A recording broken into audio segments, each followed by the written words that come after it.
So welcome to Torat Andalus. We're in the month of Kislev, Tafshin Pegimel, and during the month of Kislev we have of course Hanukkah and the Greeks, and with the Greeks you have the Greek philosophy, and there's some rabbis who are opposed to the study of any form of philosophy, right? So for example, one of the problems with the Rambam is that the Mishneh Tora is okay because the Mishneh Tora, it has halacha in it. But for example, so we can study the Mishneh Tora, that's okay. But if somebody, for example, God forbid, study the Moreh, that's dangerous because that has philosophy, right? So the Moreh Nebuchim has philosophy, so we don't study philosophy. Or for example, Rabbi Yehuda Levi wrote the Kuzari. So Rabbi Yehuda Levi we love, of course, yes, but the Kuzari, it's a philosophical work, it's philosophy. You can't study philosophy, chas v'shalom, right?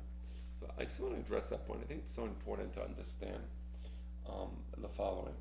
There is no such thing as an individual who has no philosophy. That's just incorrect. It's nonsensical to say that we don't want to study philosophy because you already have a philosophy, right? The most primitive person in the Brazilian rainforest, he has a philosophy. There's a certain matrix, a certain structure within which his brain operates. He has certain beliefs, and based on these beliefs, he functions within the rainforest and often functions successfully. So, for example, he'll see a banana, and there's an ape about to take the banana. He understands not to take the banana because the ape will tear him to pieces, right? So that's a philosophy, that's a thought.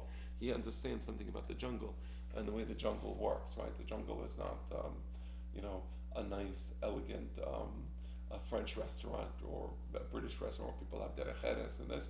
If he goes to take the banana from the jungle, from the monkey in the jungle, or the chimp in the jungle, he'll get torn to shreds. So that's a philosophy.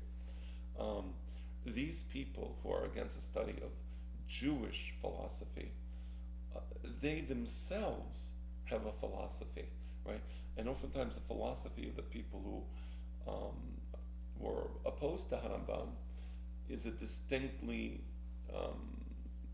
pagan philosophy.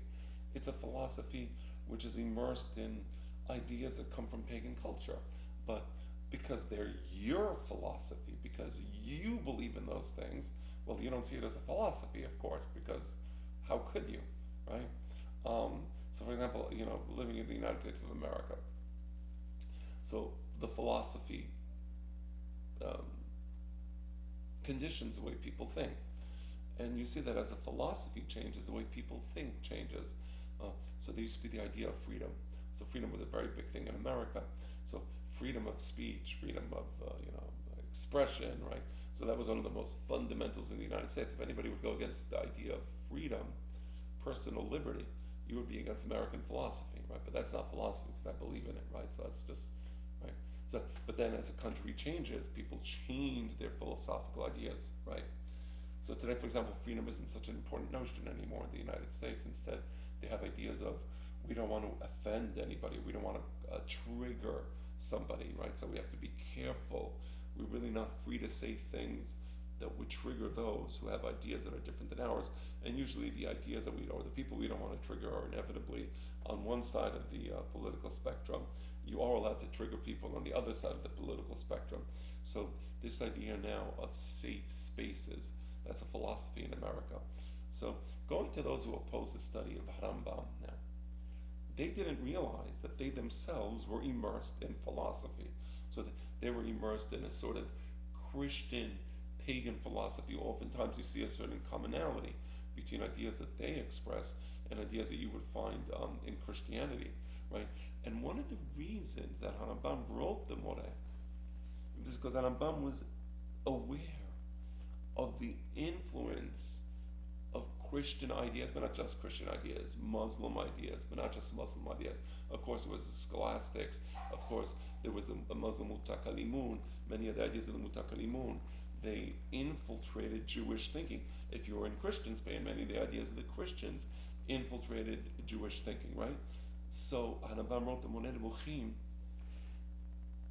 precisely because Rambam was anti-Gentile philosophy. The very purpose of the Moreh is to take people away from pagan thinking, away from Christian thinking, away from ideas that were in the Mutakalimun, prevalent in Mutakalimun. So these people who, we don't want to study Harambam because, or the Moreh Nebuchim, Chas v'Shalom, because we don't want to be exposed to philosophy. It's actually the opposite. It's you don't want to study Harambam because you are already immersed in philosophy. And if you study the Moreh Nebuchim, you will be forced to face the lion that swallowed you, right? Nobody wants to face that lion, right?